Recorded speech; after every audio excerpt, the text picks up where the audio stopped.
Welcome to the Golf Coach Podcast. How are you, Jay? Yeah, I'm good, thank you. How are you? Good. Hey, for people listening to these podcasts, we generally have a bit of a chat beforehand. We've just solved the world's problems in the last 10 minutes, haven't we? I We've think we gone through might the, have. the golf industry, the fitness industry, how we should be training. How you You been just anyway? got to What's go been going smash it on? now.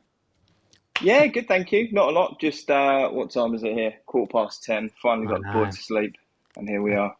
That's late. So whereabouts are you, mate? England, not far from London, just on the outskirts.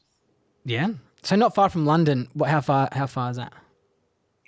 Train, 25 minutes. Not Oh, bad. nice. Nice one. Nice one. Yeah. I always felt like when I saw your videos and stuff that you might have been out in the woods a little bit. It's a nice little woody golf course that you kind of operate out of.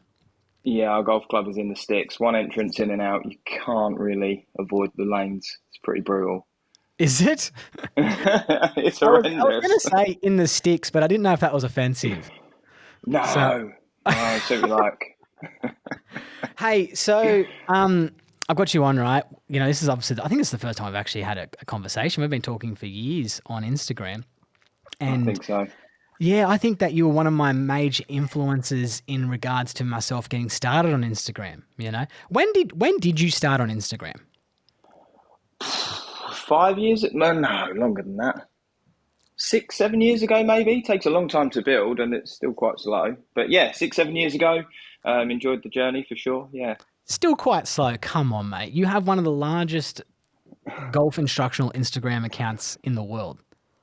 I don't know. There's some impressive ones out there now, you know. Oh, I don't know. I But don't know. thank you, very, very kind. Yeah, and it's amazing. We were just talking about this, how roles have reversed. I quite idolise what you're doing. I think you engage really well. So well done. Please, please, Jay. Hey, so tell me, what's your role? You're still a head professional at that golf course? Head professional, but primarily coaching. I have pretty large team around me for a private club. We got just taken on my fourth pro Oh, at nice. the club, and then I have a couple of guys that work in the shop as well. So yeah, club's really good to me. They love what I do, and they love me to coach as well. So look after the members as much as some other guys too. You've got a good little coaching. Would you call it a studio there or hitting bay? Yeah, yeah. So we're very fortunate that on the range we got a nice studio we can hit out of, and an indoor as well, which has been an absolute godsend this time of Mm, year. So yeah, enjoying that a lot. that does look good. That indoor. How do you feel personally? What's the differences that you feel coaching from that indoor situation to seeing the ball flight go out? Much difference? I would say, yeah. I mean, ball flight wise, pretty good. I would say with indoors that people are generally aiming down a mat. So I Okay. think people generally react to environments. Yep. Like, even if you took someone from one end of the range to the other, so we peg them up on the left hand side of the range, Yep. all the way to the right hand side of the range, you would generally see, I think, some swing tendencies change. I generally see swing direction change and stuff like that, and they react to the environment. So if there's a fence on the right, they start moving a little bit more left, etc. So, yeah, That's definitely. huge. That's very big. When you talk about that, right? So what you're talking about there is the range there not dead straight. It's got a bit of curvature to it. A little bit, yeah, some banking on it and some trees on the right, yeah. And you think that influences people's golf swings as such because they're trying to essentially avoid that there on the side? I, Say if yeah. I was going to say 100%. So on the left Wow. hand side, it's quite cut, and on the right hand side, there's trees. Yeah. And yeah, if I coach down the bottom on the left and they've got all the space on the right, generally they move differently. I think so. I think that's important to take into consideration. Even when you play golf, like you would have seen that player swings change based on environment, flag positions, Mm. bunkers, out of bounds. I completely agree. And I tell you where else I notice it as well, right, Jay, is that where I coach is it's quite windy. It can be quite windy out in the elements. And I truly believe that you've got to be very careful, especially for, a good player, if they're pounding balls all day long, to really take in the influence what the wind is doing to the golf ball because we react to it, right? Like if I got wind off the left, I'm fighting it hard. Yep. In saying that actually now I actually enjoy wind off the left because it straightens out my overhook, right? But I really believe that. And what I'll use in my coaching, Jay, in regards to that is that if I sense as a pretty large wind, that's noticeable, I'll educate the golfer and tell them as we're getting ready, like, this is your alignments. You know, you're hitting over the 125 barrels, but the ball's going to finish on the 150 on a straight shot. Just telling you because it's going to move to the right with that nor'easter. 100%. And I generally think, I mean, when I tell people this, they might not believe it sometimes, but I generally believe all golfers are pretty smart. I Yes. generally believe that everyone's smart and they react sensibly to whatever's happening around them and in the swing. I Yeah. think that too. I think I. golfers are smart. They react Mm, based on outcome. yeah. So you're saying that, like, you know, I was talking to a student of mine who's in Korea yesterday, or South Korea, obviously, and he was talking about how he gets to play now once a month because he's an indoor simulator guy, and he was asking me about hitting into the wind because he's just joined a windy golf course.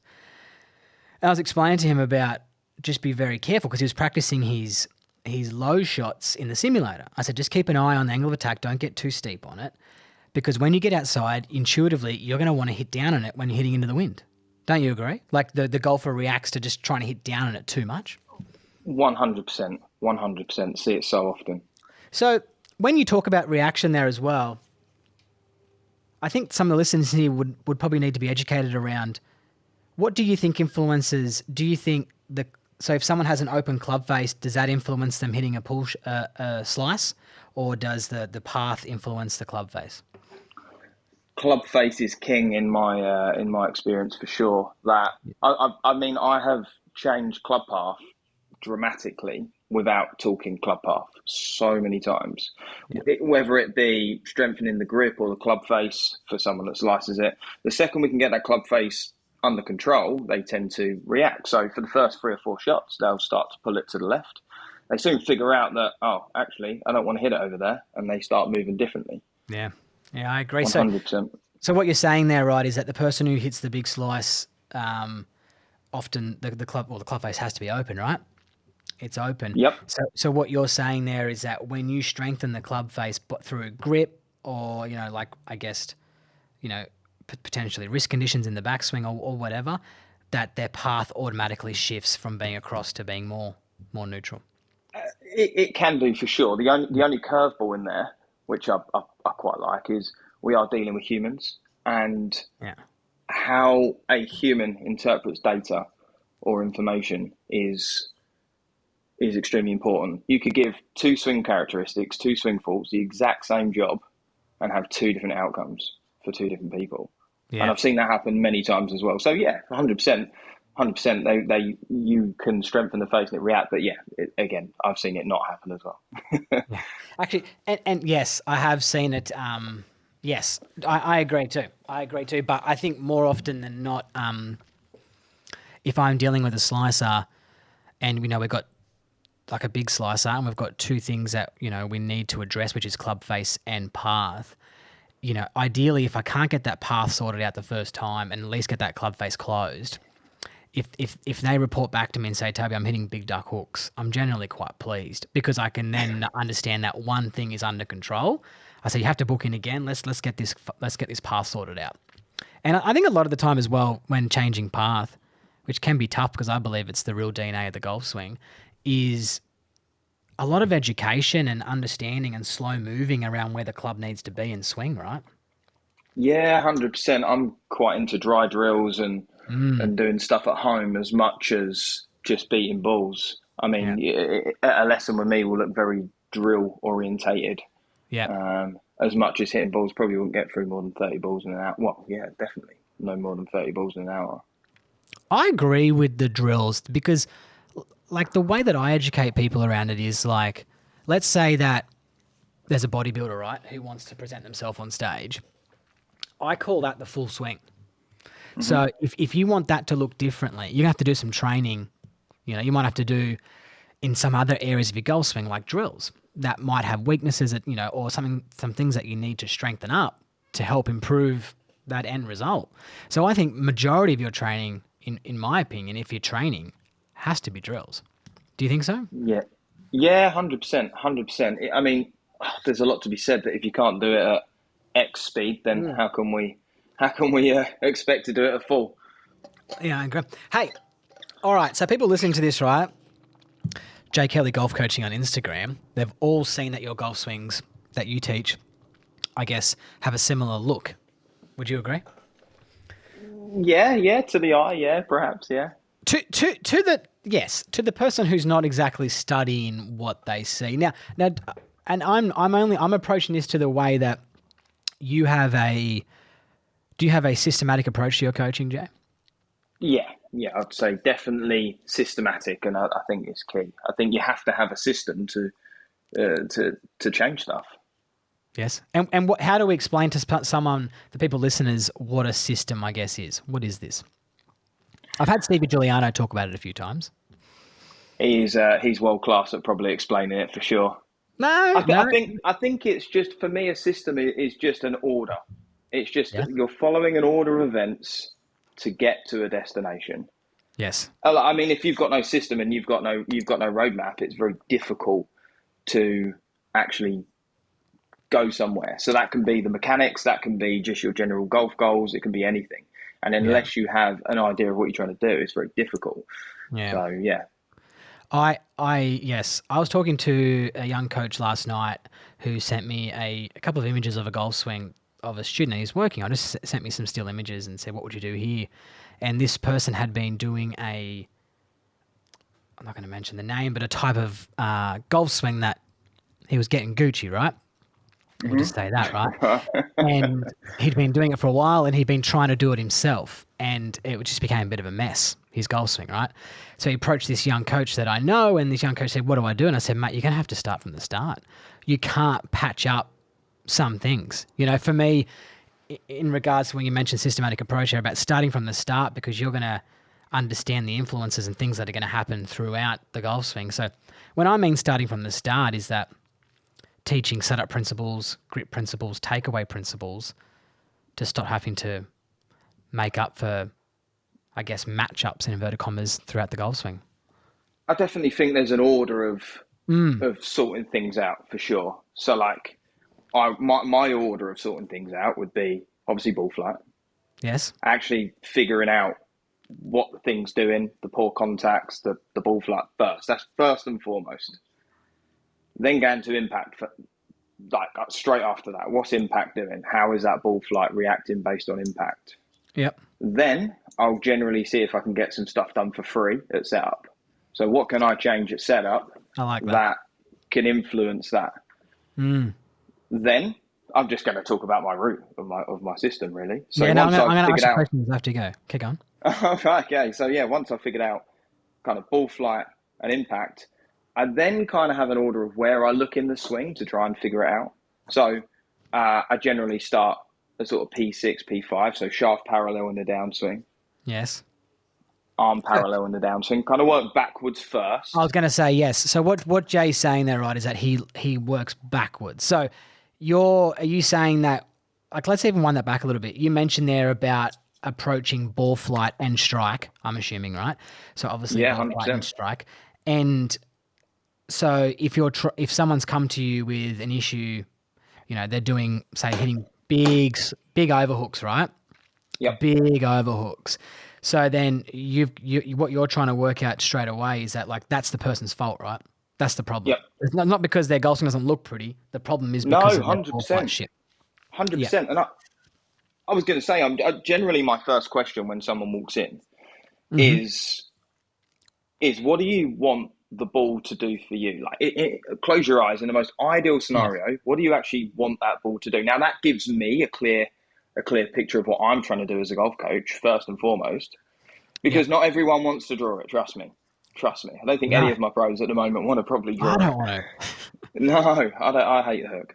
But I think first and foremost, what do you want to do? And when I ask that question, I'm actually pretty gobsmacked that the amount of people that can't answer that, and that actually frightens me a little bit. It actually frightens me that people generally don't know what they want Yeah. the golf ball to do. So then, how can I make a golf swing different Yeah. based on looks? I mean, don't get me wrong. I'm very flattering that you think the swings look good, but that is first and foremost before I do anything.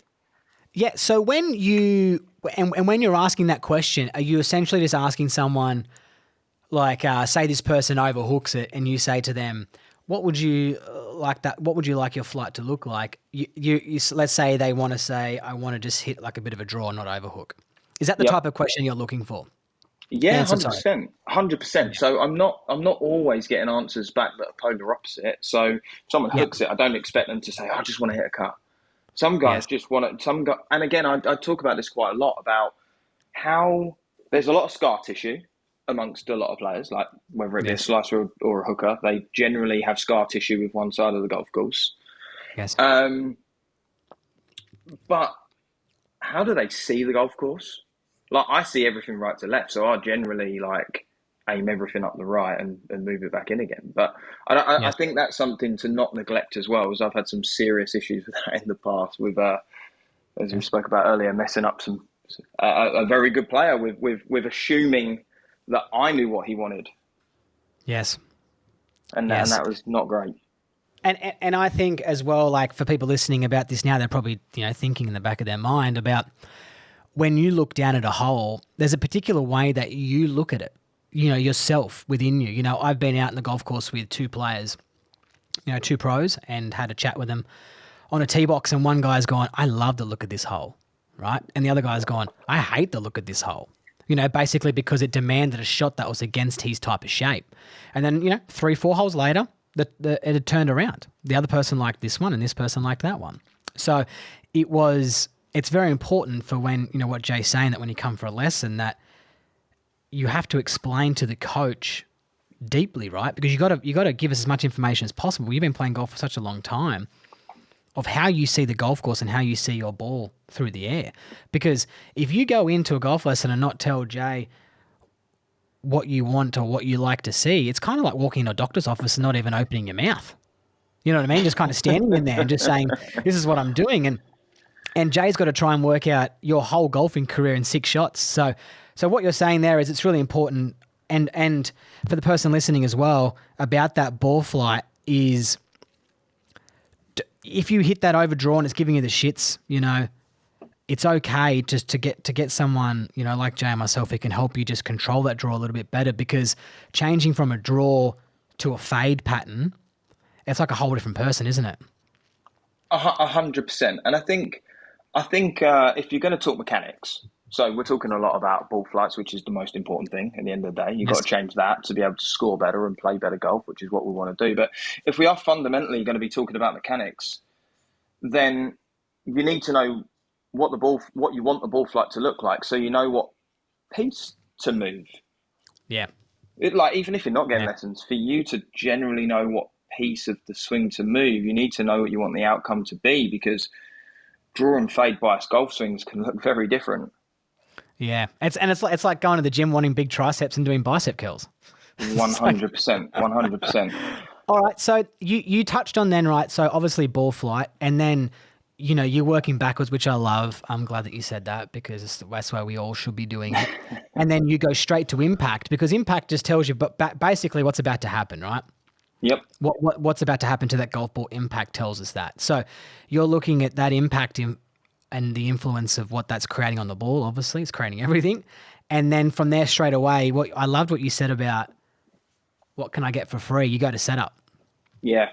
Yeah. So Hundred setup. percent. So then you go like from the end straight to the start to get what you can get for free. Yeah, I think there's so much you can get so much for free. I mean, as you're quite aware, you can build shapes in from setup.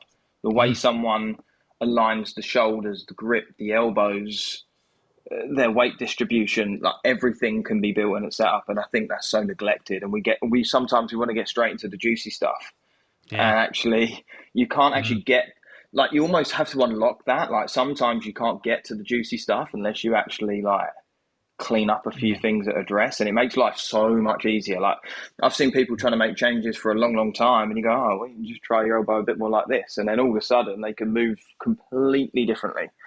Yeah, I agree. And and one influence there at setup that I think is so neglected is neck tilt and eye Yes, line. eye alignments. Yes. Oh, mate, for me, my neck is tilted to the right a little bit too much, and I'm a draw bias player. So for the person listening to this, myself personally in my game, I struggle with a hook, right? Like that's my bad shot, right? I'm a drawer of the golf ball. When I'm looking down at the golf ball, I tilt my head too much to the side, so my right eye and my eye line starts looking to the right, and straight away that shifts it shifts my whole right side to get more underneath, and it pushes my path right. My club face closes. And as soon as I turn my neck and feel like my left eye looks more down and my eyes get squarer, my ball flight straightens up. I would say for anyone that slices it, probably wants to have a little bit of you in there. A bit of neck tilt. Oh, Yeah. mate, trust me. I think, for people, and before we get back to, breaking down that golf swing, is I reckon I overhook it, Jay, because I spend the majority of my life with slices. So I influence my environment by strengthening grips, you know, talking to people about how to hook it, essentially. And you think some of that's built in? Definitely. Wow. I was a fader when I played. I Wow. faded the ball when I played golf. Yeah, and now I overhook it. Not bad. Like, far out. I very rarely, hit super bad shots. But anyways, all right. So let's get into it. So we've done that. So you mentioned briefly there, right? So we've gone back to impact, right? And then we've Yep. gone to setup. And then just back from impact, we use some P positions in coaching for the coaches will understand who are listening to this, but P5 and P6 you mentioned. P5 is when your lead arm, so for the right-handed golfer, is your left arm coming down, is level with the ground in the downswing. And then P6 is when your club shaft is level with the ground in the downswing. Which one of those two do you particularly go to first? Likely to be 6, just because I want to see how the club's approaching the ball. I just want to Yeah, see so how that happens. yeah. So tell me, if a person's potentially overhooking it, what would that look like? I'd probably see club head way inside the hands. Yeah. Club head sometimes even behind the body line. It completely depends. So Oh yeah. club Jeez. weight way behind them. And then same into 5. You might see hands or halfway down, shall we say, hands too far in. But I would Yeah. say, what I would say, just playing devils with that a little bit, is just be careful with P positions, Yes. because golf, of course, is a motion, and it's Motion. easy to put something up on steel frames and Mm-hmm. analyze it till the Mm-hmm. cows come home. But actually, that's why I always flick between sort of the top halfway down. I'll flick through and I'll see what things are pitching out, and I won't get too caught up over a particular frame. I'll make sure that I'm moving between the frames so I can see how the individual is moving as well. I think that's really, really important as well, to not get I, too caught up over frames. I think it's good for us coaches to be using frames, in my opinion, because it tells us what influenced what and how much it influenced something. Like say you saw a club X across the line at the top of the backswing, and then you go, well, no wonder it's so dumped behind it. P6, the club head's behind the hand. So you can kind of really start to measure how much something is influencing another.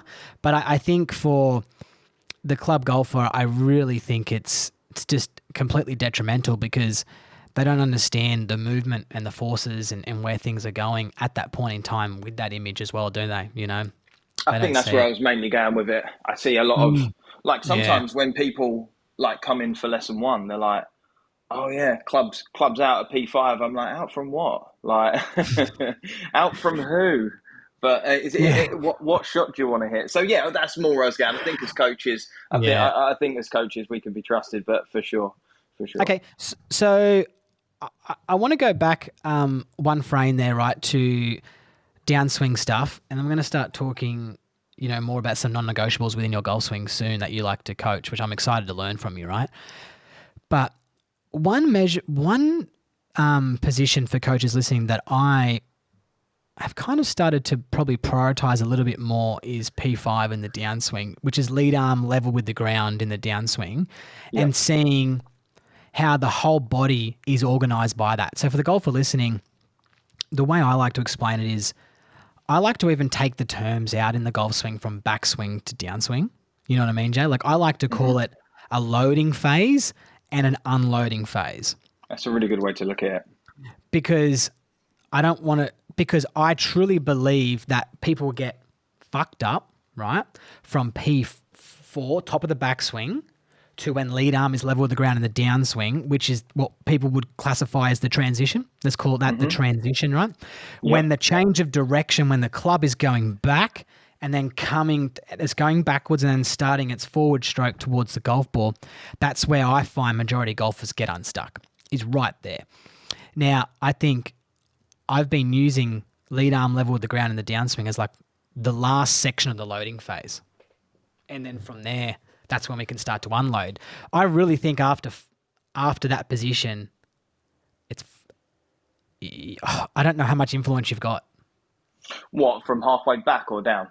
Well, say you get to lead arm level of the ground in the downswing, so Yep. P5. I think after that, I think the golf swing is very reactionary. Yeah, couldn't agree more. Couldn't agree Yeah. more. I actually saw Sean Foley post about something earlier about this.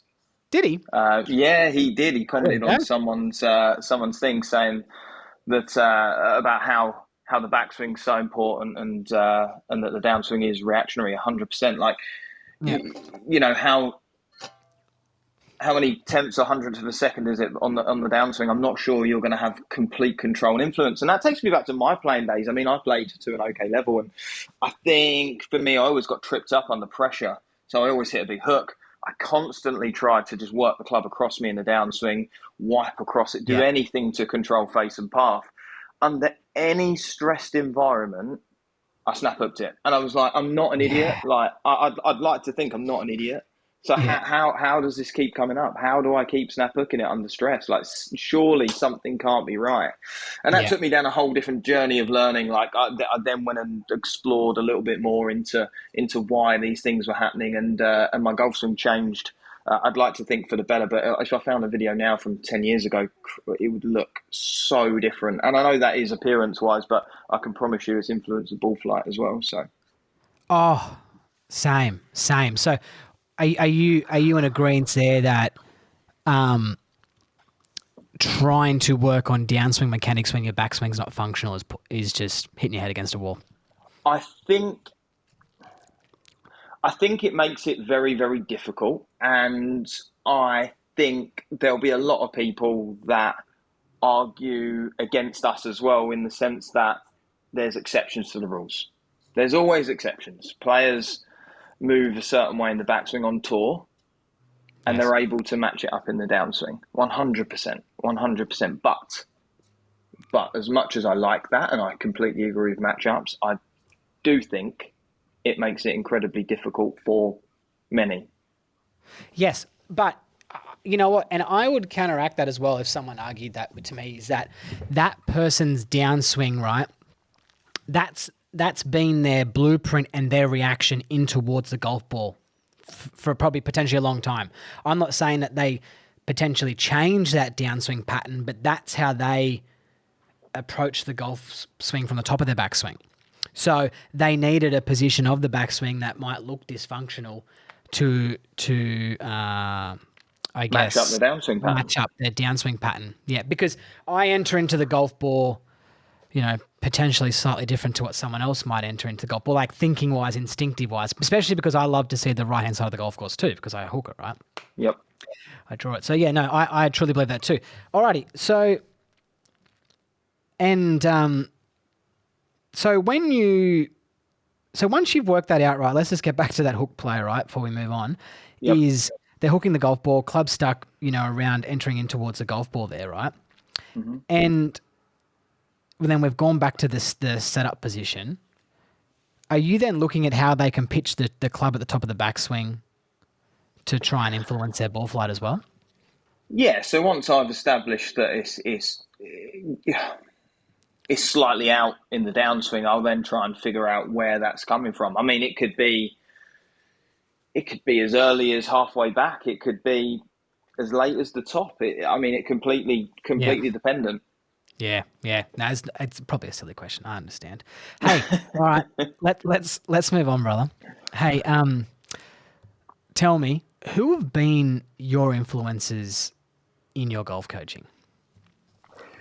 There's been a few. There's been a few. I mean, my first journey, or my journey, probably started with a boss of mine called Chris Forsyth, who is extremely knowledgeable, was an England coach, Mm. and I worked for him. So he had a massive passion for coaching. So as I was working for him, that kind of bled into the pro shop and into my life, Mm. and that's how I probably developed a passion for it. And then Going back to the story about when I was playing a little bit, I was playing and wasn't playing very well and couldn't quite work out, why I couldn't change my ball flight. I was wiping across it as much as possible. I was doing everything fade bias and still hooking it. I just couldn't figure it out. This Yep. was in the early stages. Yep. So ended up flying to Geneva and in Switzerland and seeing my boss that actually left, and he went over there and he helped me out a little bit and started to help me out with my backswing a little bit, which was really helpful. I used to get it like short and across the line, and I just couldn't match that in. So he helped me out, and then I stumbled across the Instagram page of Andreas Kelly. Now, Mm. I would say if you haven't seen Andreas, check him out. I mean, builds phenomenal golf swings, but he's got them from a young age. But anyway, he's phenomenal, Yes. and I reached out to him, and he was very kind and He invited is. me out to Copenhagen, and I went out there and spent a little bit of time with him.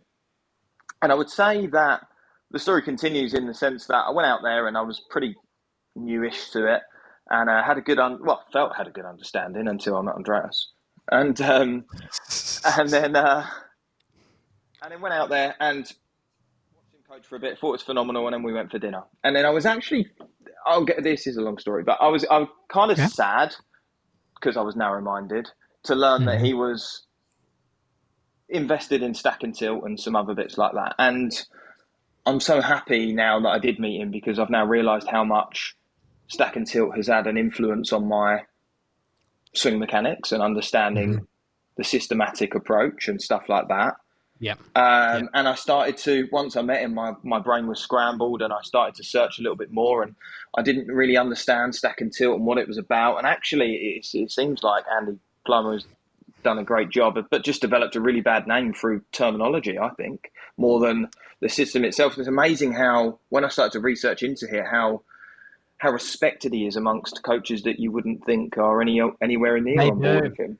I He's agree one with of the that. most Mm. respected coaches. Yeah. And I come back and Yeah. researched into it more, and I just loved so much about it and how you can move ball positions and shaft positions and weight distribute just to move ball flight.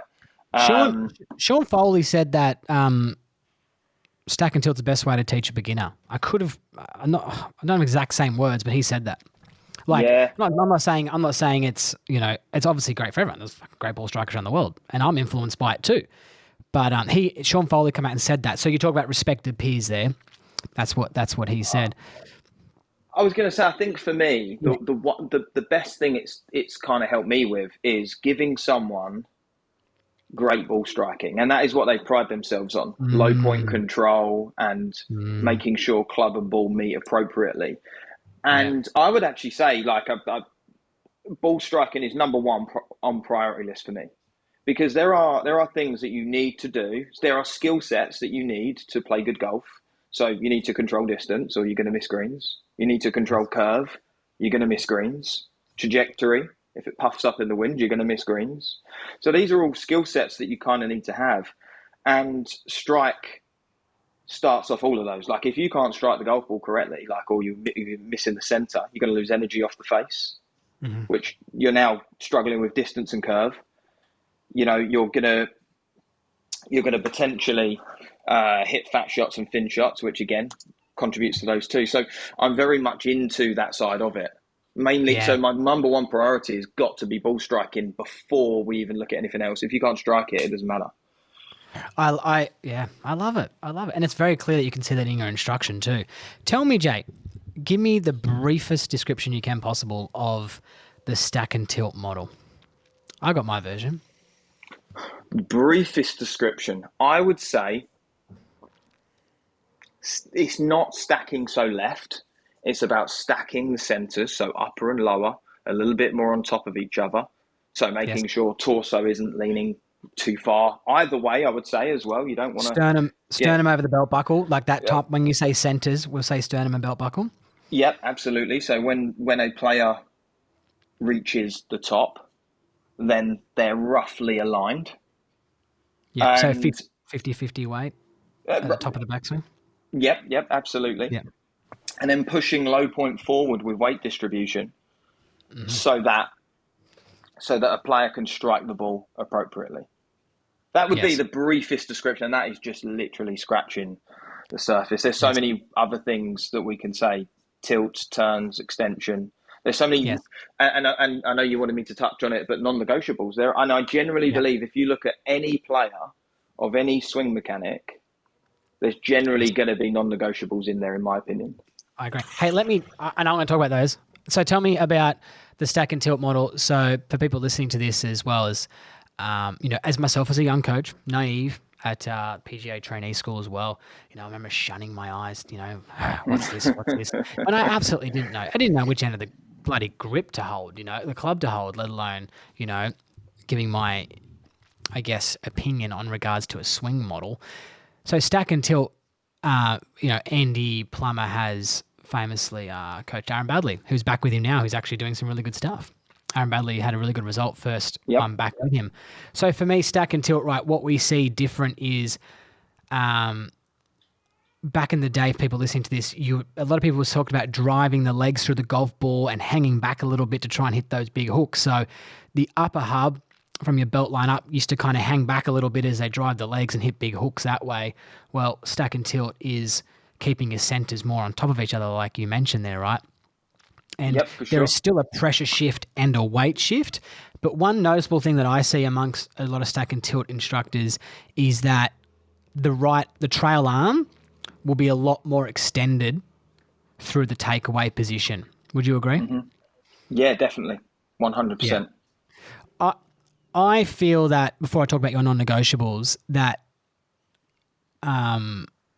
with stack and tilt in regards to the trail arm being extended, I think there is obviously a pressure shift off the golf ball into the right hand, into the trail side, and they pressure back to 50-50 at the top of the backswing and be very nice and neat and stacked up on top of each other, which is going to help move the low point further forward. I kind of feel like for myself, right, is I've got two different types of ways to approach the takeaway position. One, allowing flexion through that trail arm, and then one with that trail arm being extended early on, which obviously they both influence the pivot a little bit. Do you kind of think that same way, that that's I guess, a big difference? I don't know where I'm going with this here, but I can't say that's where. I mean, I would influence the takeaway actually by how the body moves rather than the limbs. I think interesting.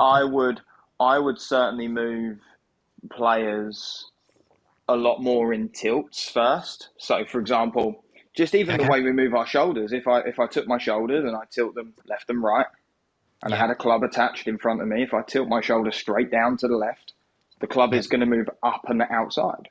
If Yep. I then start to turn in flexion and I start to rotate my shoulders flat and around me, that is going to influence the club a bit more low and around me. So I guess for me, when I'm talking about takeaway, which by the way, the takeaway is not the first piece I would be looking at. I think No. there's good. I think it definitely helps, but it's not my number one priority. But Yeah. I No. No. would I agree. definitely work on, or definitely talk to students more about how the spine and shoulders worked to move the club away rather than limbs. Mm, But again, dealing with humans, some guys might like their wrists and arms, others might like that too. So yeah. you definitely Yeah. got to suss that out. Hey. So all right, and that's yeah. It's oh,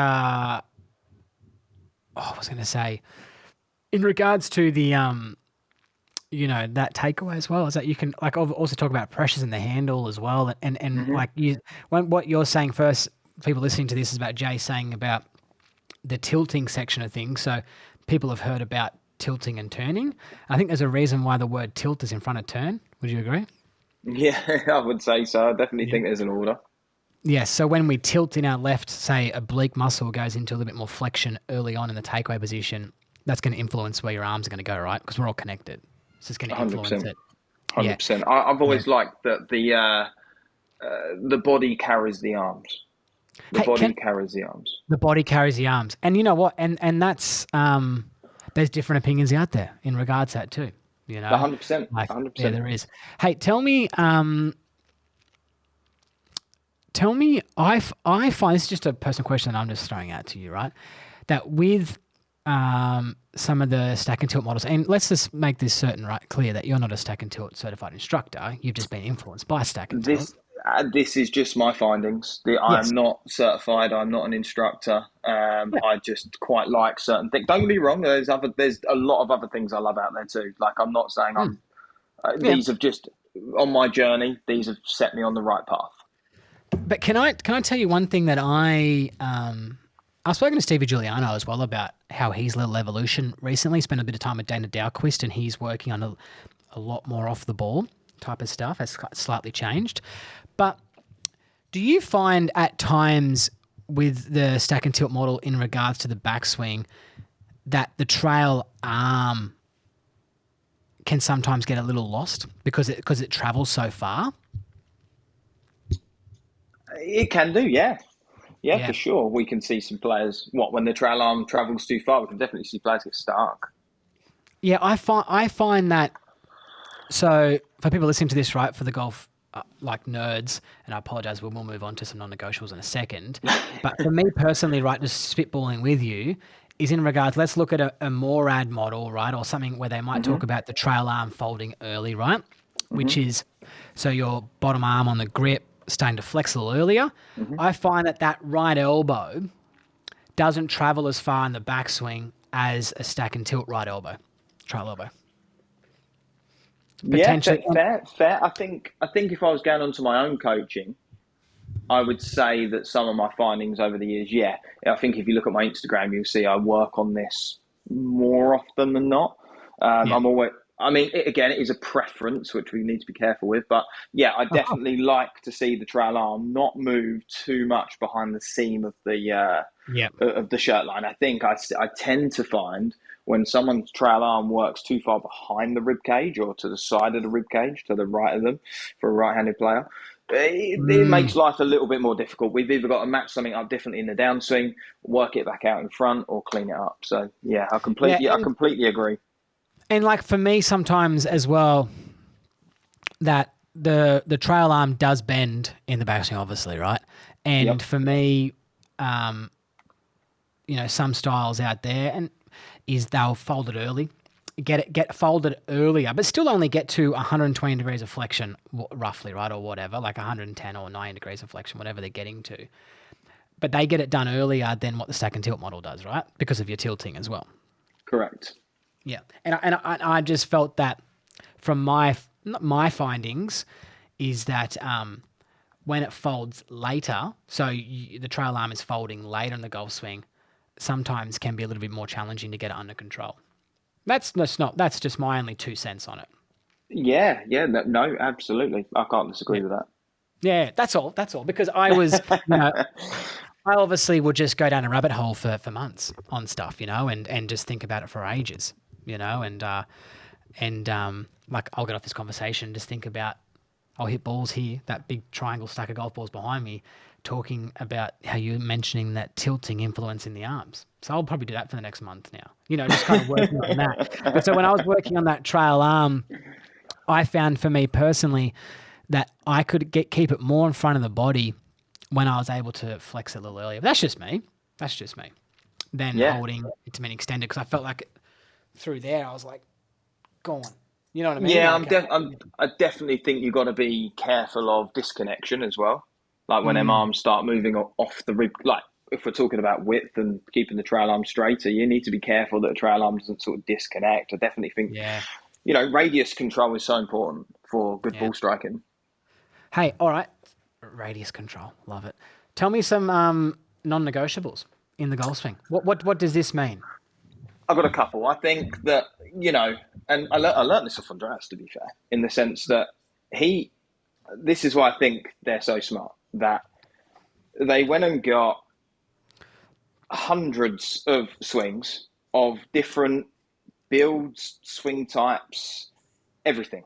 Just Yeah. completely different players across in their field. So from top 10 in irons to top drivers, and they broke that down into the P system from 1 to 10. And they wanted, or Andreas and those guys were definitely looking through.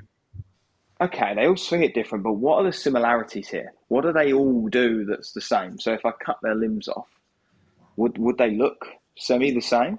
And there's a Mm, fantastic photograph out there which I've put on my Instagram a few times I've with got it. all these players from Rahm, Morikawa, DJ, Furyk, and they've managed to Photoshop the limbs out. Every single player is in a decent amount of tilt with the legs semi-changing. Whether they're still flexed or not is an argument, but they're definitely moving around. The hips are turning, um, and that would be my first sort of non-negotiable for me, making sure a player is tilting and Yeah. moving in that manner. I And think let me. So when people listening for you, I think you're going to go on to the next one, right? When you say tilting and turning, you're talking about people listening to this, the body pivot essentially itself, right? So yes, it turning and tilting. And I got a beautiful photo of the 12th hole at Augusta with all of them lined up. You would have seen it. yeah. All the body, they're in the same position. They look great. So that's non-negotiable number one, is that people are tilting and turning. Now, is there a particular angle? Can you explain to me an angle, a measurement that we've discussed before? Again, there are no. I wouldn't say there's a specific measurement because different Yeah. clubs and stuff. The Yeah. way I would measure it in, or just see how someone was working, is I draw it from a down the line view. Yep. I would draw a line up the spine, right from the tailbone up to the neck, and a 90-degree angle to that. I would draw another line representing the tilt of the shoulders, and then I would Yep. work them to the top of the swing and have a look, see where they are. Have they lost tilt, gained too much tilt? Where are they? And see how that has an influence. But So I on don't. that line, yeah. On I that was going to line, say you want to see their shoulders on that line. Is that what you're saying? in an ideal scenario, but Yeah. there are players obviously both ends of the spectrum. Yeah. Okay. Um, Good. but what I'm getting at is I don't think there's one golfer in the world that doesn't tilt in the backswing. Like they're not stood up. So there's a non-negotiable there. I don't think anyone can argue with that. And And why? Tell me why. From face on, what does that look like? I tell you why I like it. Like, I I like it for multiple reasons. I think we're playing a sport that's on the floor, so it's important from that aspect. But it really helps moving in tilts and extensions helps the player stay more stable and central from a face-on perfect. view. Perfect. Perfect. Was you going to say the same? Perfect. Yeah. Yeah, but I think what Perfect. people don't understand when they see, let's talk about the pivot still, right? Is the tilting and turning there. When people see Adam Scott, right? He's obviously the influence that people talk about, the beautiful people always say, I want to have a spine like Adam Scott. There's a lot of shit going on in the golf swing to stay that stable. There is. You There know what I mean? is. It's not just staying still. It visually looks like he's staying still, Yep. but he's You're flexing and left tilting and bending, turning. Yeah. left Yeah. bending, turning, extending. The spine's working in three ways. Yeah, yeah. And you mentioned there about knee flex change as well. Is so what you're saying there is that to help you stay centered, have you I probably should have measured this. I used to have measurement, I'm sure. Does the left or the lead leg, does it double in flexion and the trail leg lose the same amount of flexion? Good question. I think it Good does. question. Good Because for question. what you're saying there is that when people get to the top of the backswing to stay centered, they'll see that their trail leg looks like it's got a straightened look, hasn't it? Yeah, I think it's moving towards that. I wouldn't say straight. I would Oh say yeah, I shouldn't. moving Oh yeah, yeah. towards that for sure. I use the word straight just because I don't like. I keep saying flexion and extension, and I try to use simpler words. Of course, it's not straight. The trail leg is not locked straight. It is moving towards a state, is Yes. all I would probably say. Hey, can you educate people on that trail leg before we go to the second non-negotiable? It's extending for a reason, isn't it? It's not just extending. Correct. It's not just straightening. I mean, I've Yeah. seen some guys try and do that. There's a couple of reasons. Firstly, I would isolate sort of. Let's just talk about the right hip for a second. The right hip moves up and behind us, Yeah. which helps our hip stay in tilt. Our hips also need to be tilted angular downwards towards the ball Mm. a little bit for mainly contact. I think a big one at the moment has been health. I think Jason Day has Yes. been doing some of that. I mean, actually being able to rotate the body more, I think can be helpful.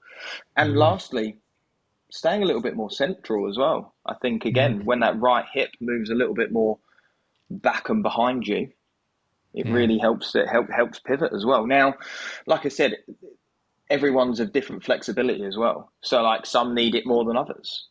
Mm. Mm. I would definitely say I'm not straightening every student to the same amount. Everyone Yeah. has different amounts of rotation. I work with some junior golfers that just don't need it as much as some of my older gents that can't get any Yeah. power and speed at all. So they have to maybe move other body parts a little bit more. And I also think it's really safe on the lower spine as well, like because we're not actually separating the sort of the lower and or should I say the butt and the lower back. Yeah. That's not stretching half as much as it would if I had Yeah, I agree. stable legs and a big turn. So what you're saying there, right, is like for people listening, is Jay was mentioning that whereas that trail leg extends, it helps the right hand side of the pelvis, as they're working in unison, goes around, and that way there's not as much pressure applied to your spine because, if we want to turn our chest, well, let's say our chest is a measurement 90 degrees, Jay, in the backswing. Yeah, I think that would be fair. Anywhere between there and even Yeah. 110 for some of the more flexible players. So if you try to turn your spine 90 degrees without turning your hips, you might be able to do it. I always try and explain to clients if I had a slinky or a spring and I held the base of the spring and the Mm. top of the spring and I held the base still and I just coiled the top of the spring, how much tension would be in the middle of the slinky? And Mm. now don't get me wrong, that's great, but I don't know how much longevity that has before that slinky starts to wear out. Yes, and you mentioned there because you think that when you're younger, you can get more stretch there. Yeah, they're pretty supple. I mean, Christ Almighty, I couldn't do that now. My back hurts thinking about it. And Jason Day, right? What do you think about Jason Day's changes? I think performance will tell a lot, but at the end of the day, Yes. like as far as I'm aware, he was injured, right? So, Yes. and if he can come back healthier, then I'm all for it. I think it's Yeah. great. They look great. I think they've done a good job. Um, yeah, I'm looking forward to seeing what he brings. To be fair, I think it'll be good. It takes time to take it to the golf course. All right, non-negotiable number 2. Non-negotiable number 2. I touched on it a little bit. Extension of the spine. So extension and flexion. So flexion is where effectively you're in a sit-up position. You're bending forward. So we all have Yes. that at address. If you stayed in this sit-up position and then turned your body to the right, your head would be about 3 foot Mm. to the right. So Yeah. one thing I would say is every good ball striker and good player extends their spine to some degree. I'm not saying that their Yeah, of course. spine will be completely straight at the top, but it will be straighter than it started. Yeah. And that's how they stay central. So for guys out there that really struggle to keep their head in the circle, head still, that tends Yeah. to be a big one for me. We need to make sure that the spine is extended. And another vision for that is if I held a laser pen out the center of my chest and made a backswing, where would that laser point? Where would that laser Mm. point? Like if I've gone Great. to the top and the laser's pointing towards the floor, we would call that flexion. And if I've got my laser pen tilted up towards the sky, that would be extension. And I think if a player can go to the top, and you can all try it who's listening, if you took that, go in the backswing, point that laser pen up and down and see how much your head moves to the right and in Mm. the center and left and right, I think that'll be a big indication again for ball striking. I think everyone does it to a different degree again, but it is evident in every player.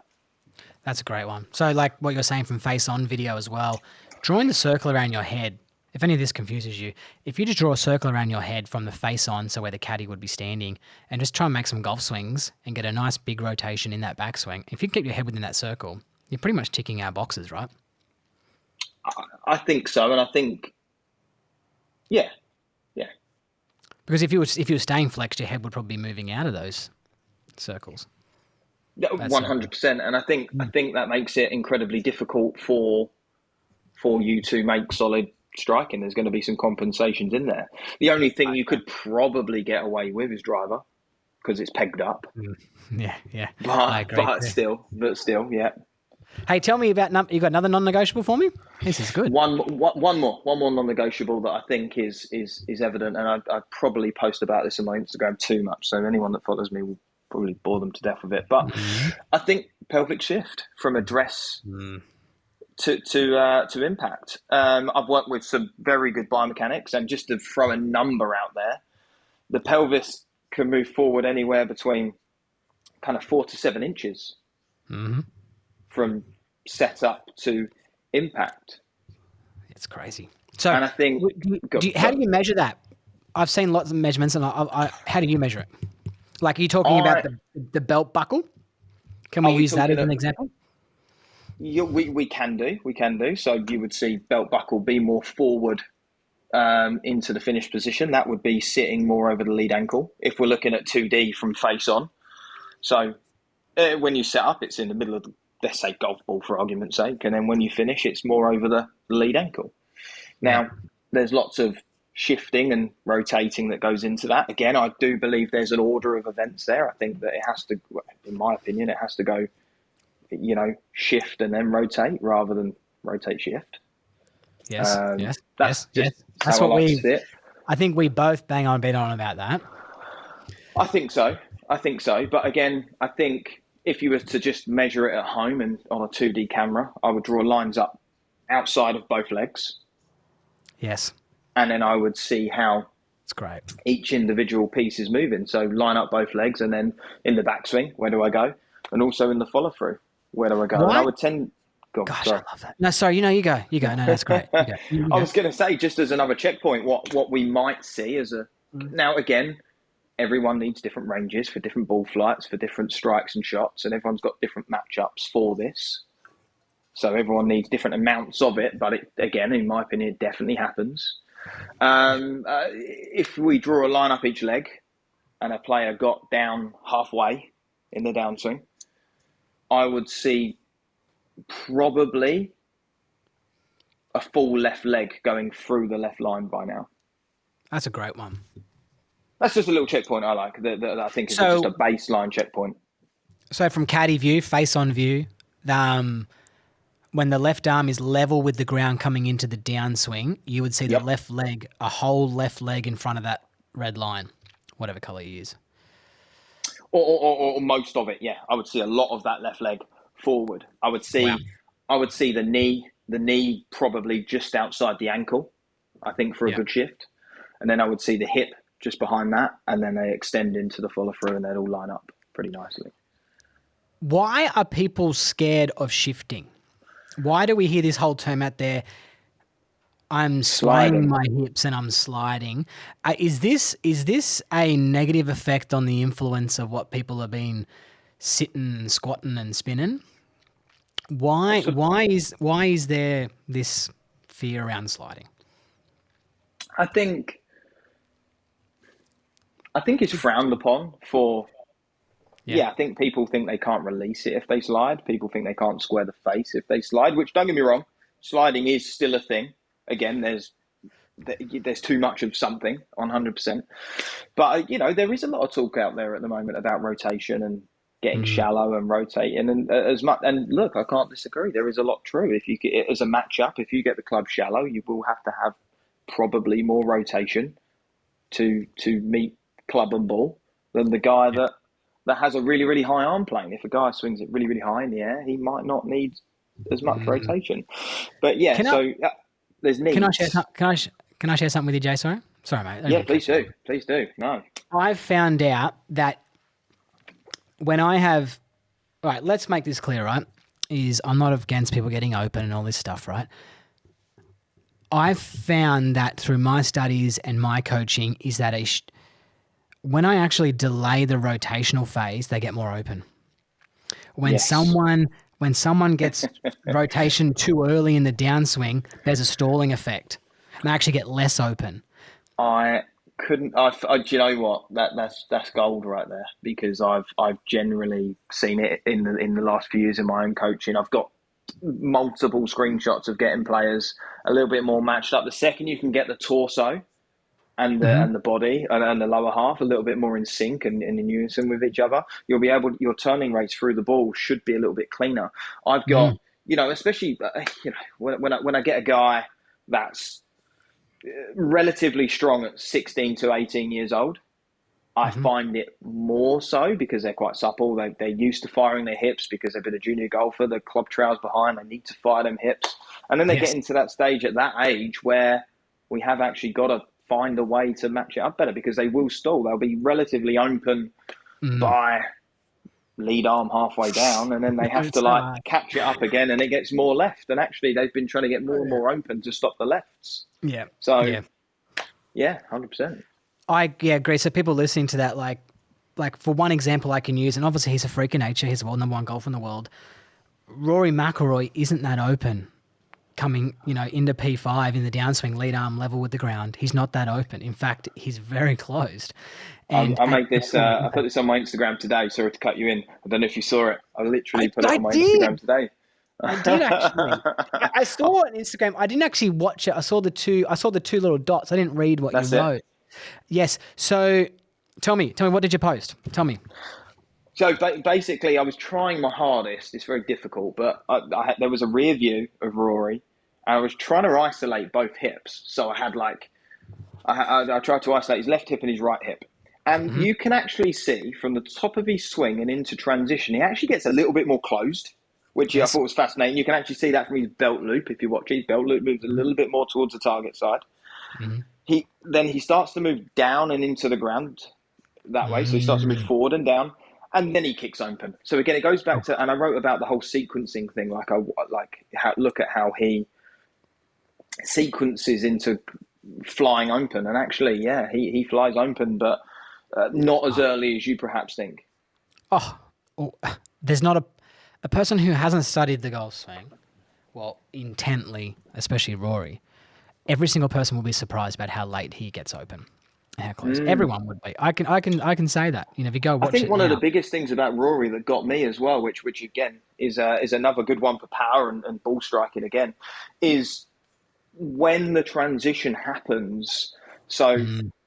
for example, you'll be surprised that when he gets back to halfway back, his pelvis is then starting to recenter and already starting to move back to the left. And I think, again, you'll see that in a lot of good ball strikers as well. Like, Mm. yes, we load into our trail hip, but they're moving pressure a lot more left a lot sooner than we probably understand as well. Yeah, I agree. That's people listening to that is that we see with the long drivers, right? We can use them as an example because you can visually see them quite easily, right? It's a power move as well, as much as a good ball striking move, is that they shift off the golf ball. And I was talking to Lee Cox about this on my podcast, actually, the long drive coach guy, Yeah, about yeah, how they get to 90% by P2, like takeaway, right? And yeah. then they're like how quickly they move their pressures around. So what Jay's educating us on there is that, and most likely would have heard it on my podcast before, is that there's a shift back in the backswing, as we say, and then Rory starts to shift his body back. His was particularly, we're going to say his lower body as well, the pelvis that we're reading there earlier. Is Yeah, that what you're 100%. saying? Shifting Yeah, back that earlier. is spot on. Spot on. Yeah. Yeah, yeah. Yeah. And it to me is that when I see a kid do it, I go, oh, this kid's got something. You know, Yeah. and this is why as well, Jay, that I mentioned early on in the terminology between backswing and downswing. I think we've got to start, like, people think about loading into that backswing and then staying on that trail foot and then talking about downswing talk. And you mentioned it too about motions and movements. It's important because as much as we see still images, we've got to understand there's a lot of movement going on.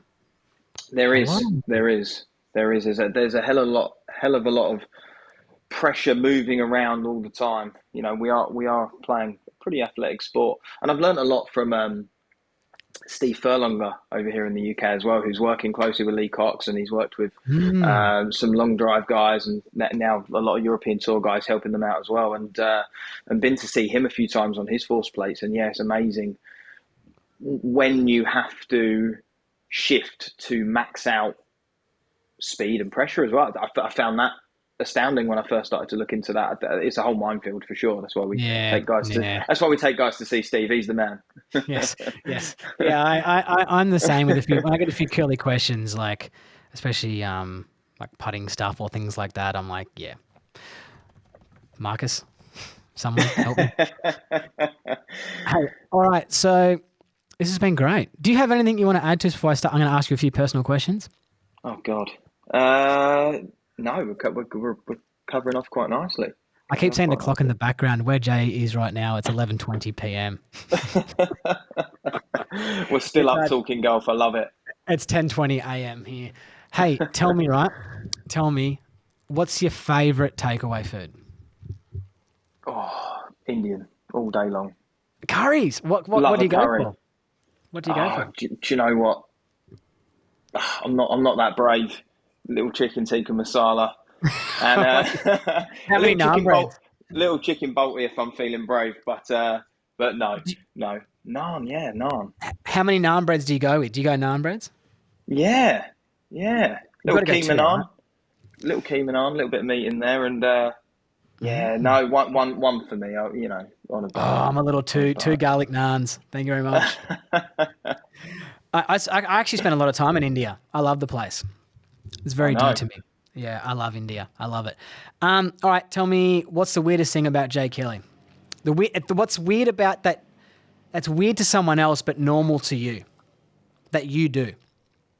Oh God, there's probably loads of things. There's probably loads. See, how You do I don't have know? any It's weird normal. habits.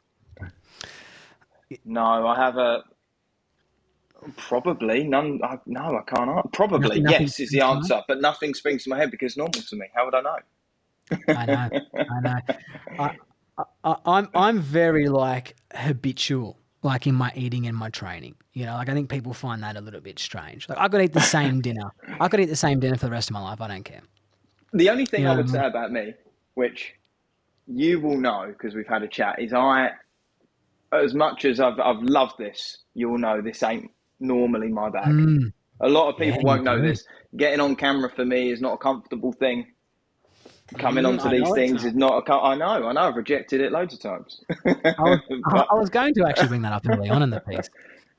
Why no, I have why no is problem. I that? have no Why does Jay lack that? Is it what is it? Tell me. Where's it come from? anxiety. Anxiety. I don't know. I don't know. It's something that I think. Do you know what? I actually blame golf a lot. I think Yes. in my experience of golf and golf coaching, and you can be knocked down. It's not okay to get it wrong in some people's eyes. And Yeah. I think it's a brave thing coming on to do something like this and jumping in front of Yes. the camera. You're putting yourself out there to interpretation, and Mm, sometimes it can be pleasant, and a lot of times not pleasant. And sometimes you think, is it worth it?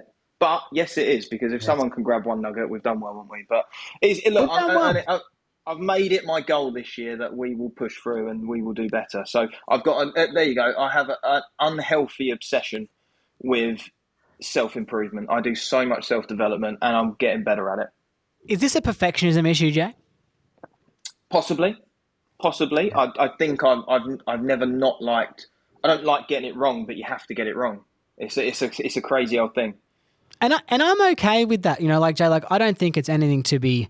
Not everyone likes getting in front of camera, right? Like I help coaches with their early stages of their businesses or coaching and things like that, and they ask me about getting brave to be in front of camera. And my experiences early on is that when I first started my Instagram account, I'd sit on a post for 3 weeks, and it'd take me an hour and a half to make it, and I'd get 20 views and maybe 3 likes, and now these days I can just shoot whatever I like from the hip, and I'm okay Do you with know? that. And it took a lot of time to get comfortable.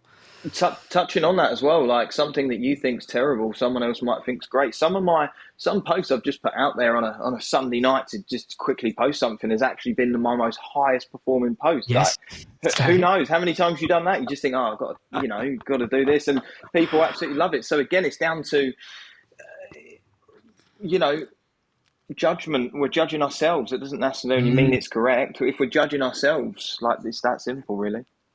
Yeah, and to me, as well, like, and we discuss this a lot, you and I, off, just through messaging, that we have a responsibility as well as golf coaches. We have a real strong responsibility, especially with the amount of people that you've got following you as well, and our reach, that, you know, that we deliver a really good message. There's a lot of reckless coaches out there, and some people out there being quite reckless in their teachings, and I think that comes with a bit of pressure too, right?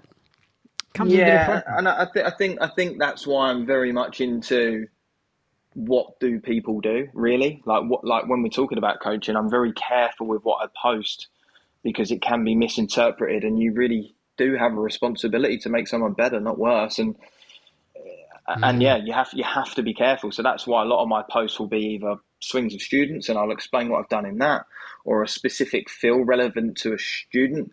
It will always be very personal. It won't. I think it's difficult to not be generic, but you got to be careful. We do have a responsibility for people. Yeah.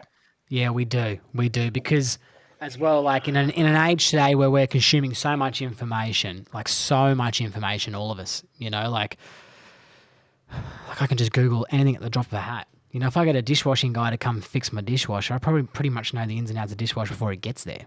You know what I mean? Like, I can actually Google that, and to me, is that to my advantage? No, it's probably not. I don't need to know about it. And the amount of golf lessons that come to me, Jay, like, they'll send me a long message through online coaching, or they come to me and they talk for 10 minutes.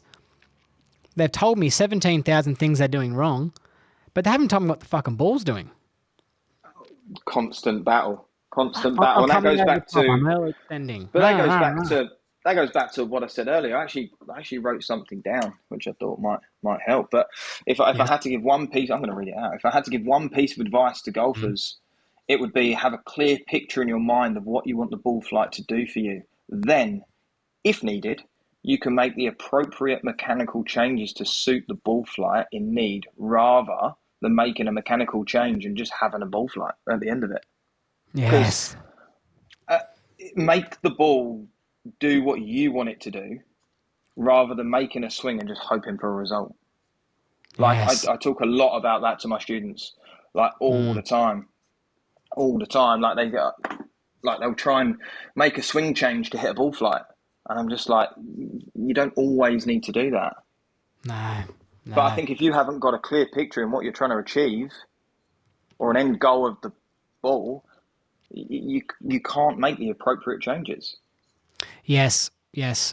And I'll even, add to that as well, is that when someone says to me, I'm early extending, and I go, are you? Why is that bad? And they'll You might go, need that. I'm and 5'6". I need a bit of that. yeah, and then someone will say to me like, um, I'm bending. Someone said to me, I'm sliding my hips too bad and much. I'm trying to not slide my hips. I go, why is that bad?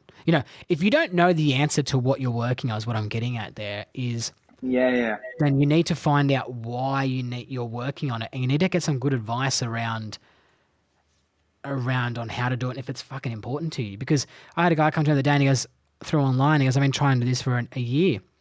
And I said, why? And he goes, because of this. And I was like, well, you can't do that because you're setting up 3 feet away from the golf ball. You're always going to get. He's trying to not suck his takeaway on the inside, and he's standing 3 feet away from it, and he's whipping on the inside. So he's been doing a one piece takeaway drill for the last year. He told me, got him to stand 3 feet closer to it, showed him where the butt of the club needs to go, and it's fixed within 5 minutes. So like, it's important that you get the advice and you understand what you're working on and why you're working on it. I think Yeah, so. completely And agree. yeah, Completely agree. I fucking love that. Good finish on Jay. I've actually wrote that down. End of the clip pod. That's Jay's little clip thing. All right, tell me one more thing. How's the car going? Did you get your new car?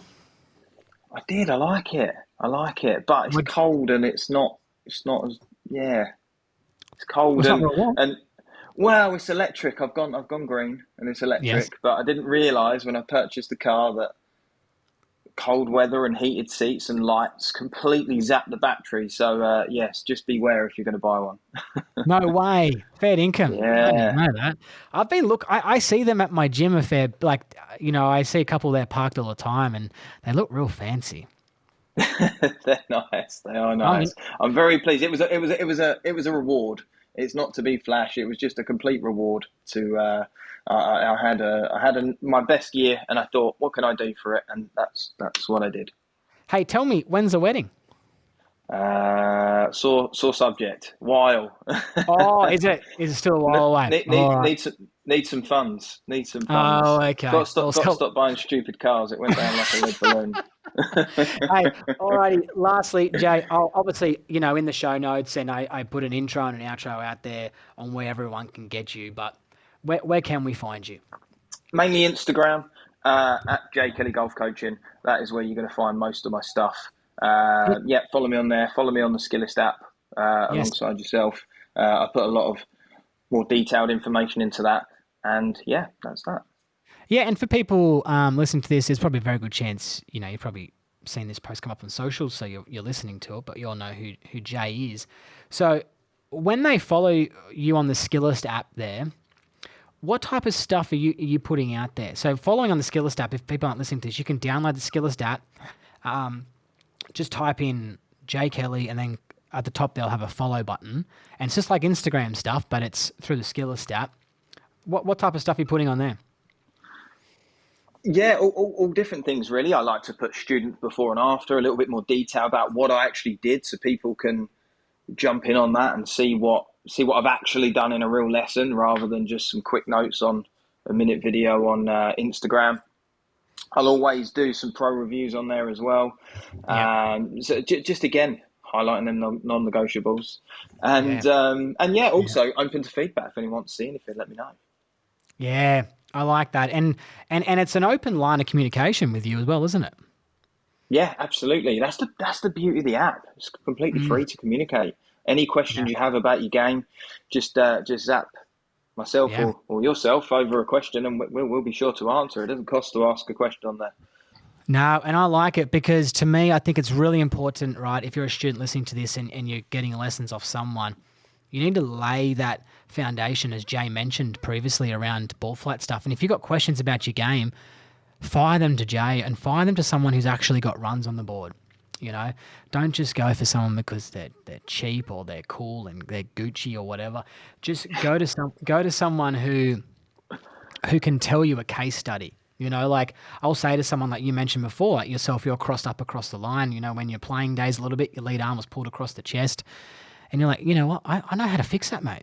I know what you're going through there, and this is the path to get out. So, do you prefer the monthly subscription type of model with your I students? think I think if we look at improvement, I would say a lot more people improve for a monthly subscription than they do a one-off. A one-off, you're just going to get, pretty much all the bad stuff. Like what's wrong? Yeah, Here's what you can do, and it'll be a couple of things. It'll be either a one-off will always be how can I make you hit the ball better the fastest, yeah, or a breakdown of your golf swing if that's what you asked me to do, a breakdown of your golf swing, and that's what you're going to get back. Whereas a subscription, the constant communication, it's shorter but more check-ins. You can check in every day.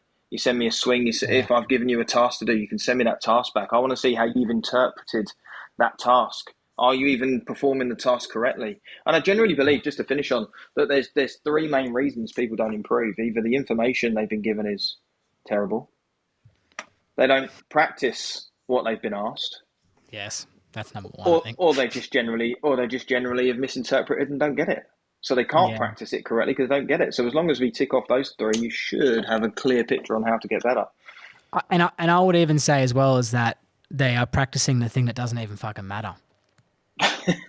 Very true. You know what I mean? Like it doesn't even matter. And it's in the wrong order or sequence of things. And that's where I think is people just are practicing something that just doesn't fucking matter. And a one-off lesson for me, right? For people listening, is I'm pretty boring. It's like you overhook it, you got a really super strong grip, you're tilted away from the golf ball a lot.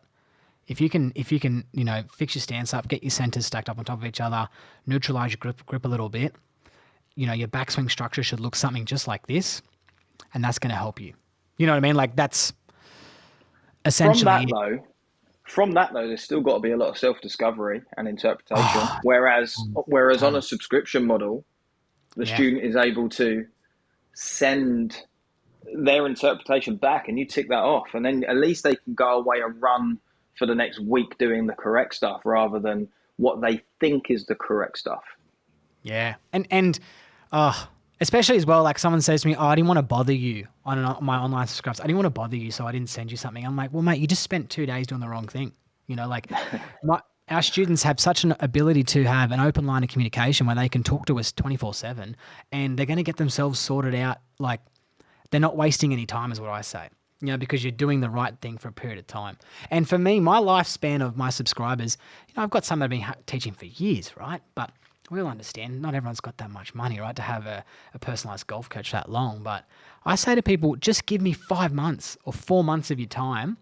It'll be like the best boot camp of your life. And just go hard at it.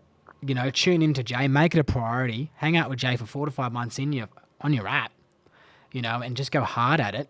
And you'll start seeing some real progress It because is. It honestly takes is the so hard. coolest app, isn't it? It's the coolest It's app. great. It's so hard to make changes. How hard is it? Yeah. It's so hard. And if you're trying to do it on your own, kind of a bit of a rant here, but if you're trying to do it on your own, it's tough. It's tough. Hey, Jay, mate, it's tough to make changes. I'll leave it on that. But if you listen to the podcast, I appreciate you all. But mate, it's been great. This will be all Yeah. uploaded to Thank the you so social much. soon, and it'll be you'll be next up actually. Ah, lovely. Thank you so much. I've really enjoyed it. Thanks for having me. Cheers, brother. Take care. Thank you.